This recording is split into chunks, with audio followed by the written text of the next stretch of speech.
Hi, My name's J.C. McCauley. I'm Naisha McCauley, and you're watching AccessTV.org.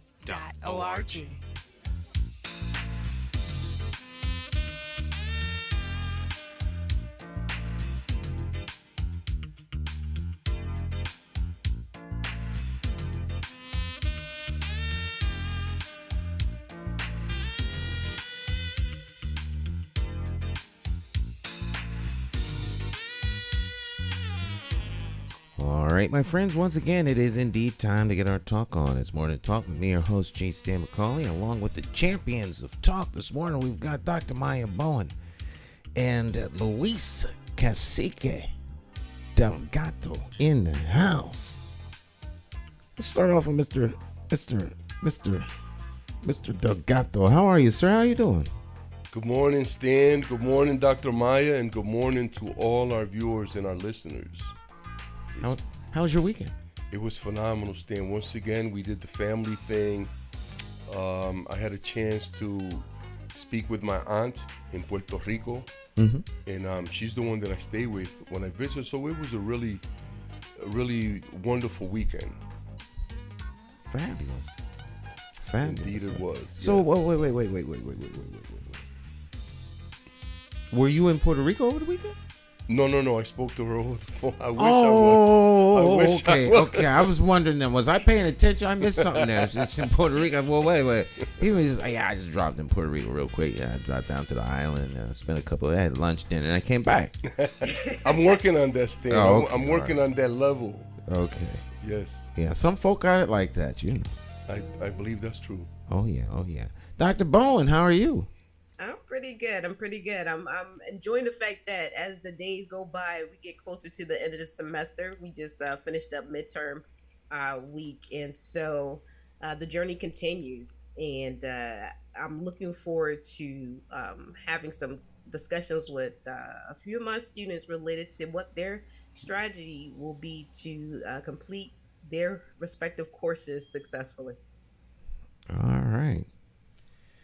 So everybody's doing well. This is good. How was your weekend, Stan? My weekend was good. I had mental lockjaw as to what happened over the weekend on Monday when Jonathan asked me that. But Arjo had a special event that I was at on Saturday. It was really actually very nice. It was a Girl Scouts. Oh, nice. She's a nice. troop leader, and so the Girl Scouts are in Double Dutch. And her Nice. Girl Scout troop won some Double Dutch awards. So it was an appreciation banquet for the supporters of the troop and sending them out. So it was really nice. It was down at the Vibes Uptown. And it was nice. It was a really shout out. nice Shout event. out to Arjo, Stan. She's been with the Girl Scouts for many years. Oh, yeah. So shout out to her for her wonderful work that she's doing with our young women, man. It's beautiful. Mm-hmm.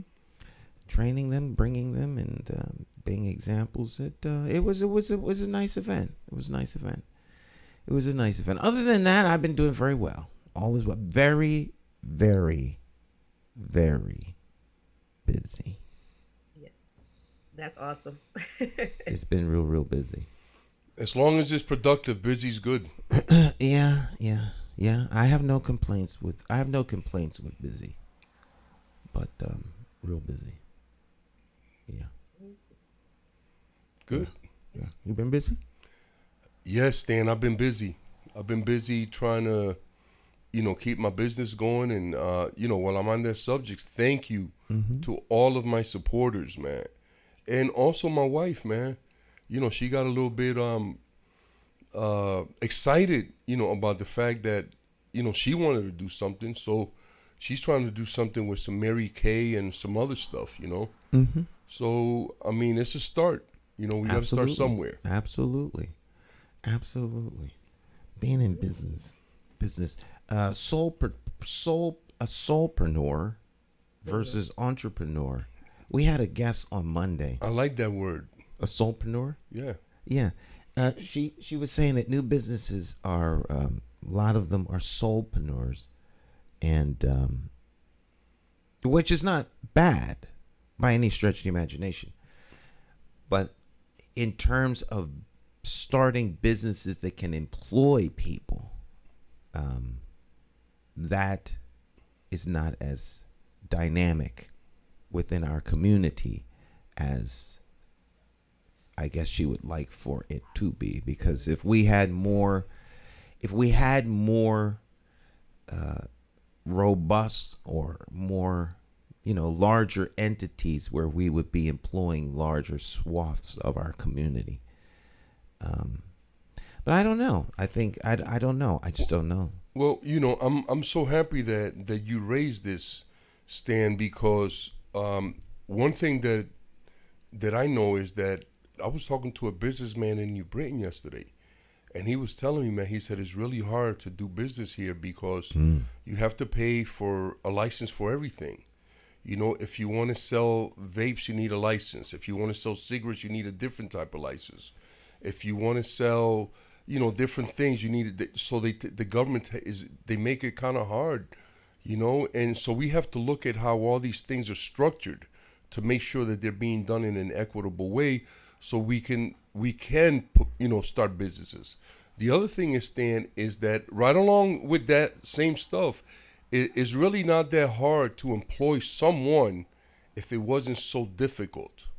You know what I'm saying? Because then again, you get taxed for that.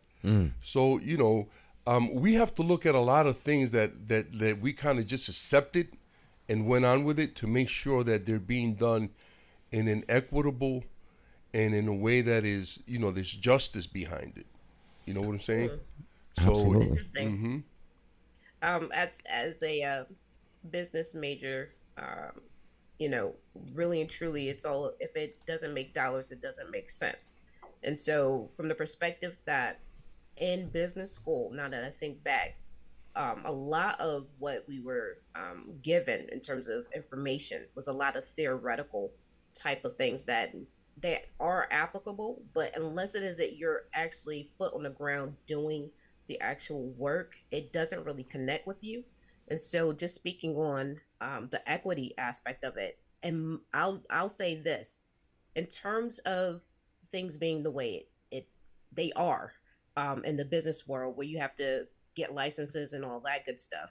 The key thing for us to actually do as a group in order to become competitive is make sure that we have an understanding of that, and then somehow get the finances to do that. Otherwise, trying to change it from a political perspective where there's less licensing, that's going to be a pretty big boulder to try to push up the hill.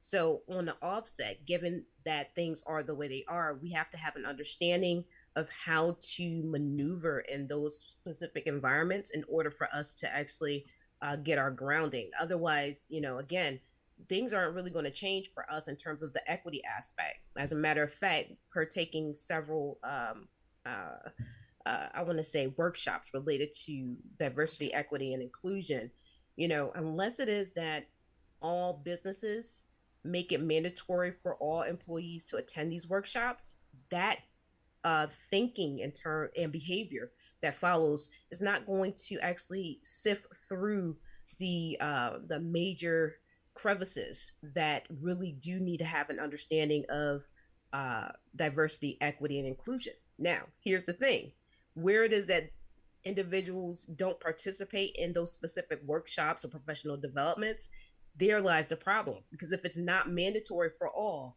then that means that we still have an issue going on where individuals can operate in spheres that don't produce equity and inclusion, as well as the new concept that they have coined in terms of belongingness, right? So you can be in an environment